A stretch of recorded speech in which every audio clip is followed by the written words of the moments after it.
They burned her alive, but her heart never turned to ash. Joan of Arc wasn't a queen, a noble, or a trained warrior. She was just a peasant, but she heard a voice, and the world was never the same again. She was born in a small village in France, in the middle of the longest war of her time. As a child, she watched her country fall apart, the English advancing, her people suffering. But at 13, something extraordinary happened. She started hearing voices. Not the cries of war, not the words of her family. They were the voices of St. Michael, St. Catherine, and St. Margaret, and they told her something impossible. Joan, you must save France.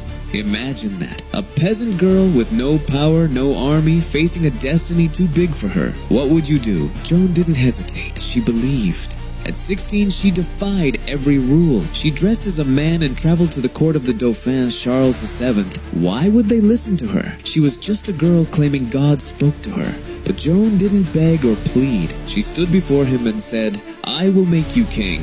And she did. Wearing armor heavier than her own years, wielding a sword she had never held before, she led an army. The soldiers followed her, not for her strength, but because they believed God was with her. And with that faith, the victory at Orleans changed history. But this is where everything falls apart. Joan won battles, but she didn't win allies in politics. When she tried to take Paris, she failed, and those who once praised her now saw her as a problem.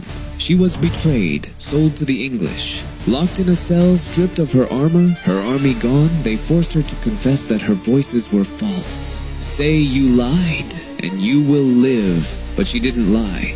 They took her to the town square in Rouen, tied her to a stake, and as the flames rose, her final words were a cry to the heavens, "Jesus, Jesus." But her story didn't end there. 25 years later, the same church that condemned her admitted its mistake, and in 1920 she was declared a saint. And there's one more thing, they say her heart never burned, that when the fire died down, her heart was still beating among the ashes, that someone took it and hid it away. Maybe we'll never know if that's true, but what we do know is that Joan of Arc never stopped fighting.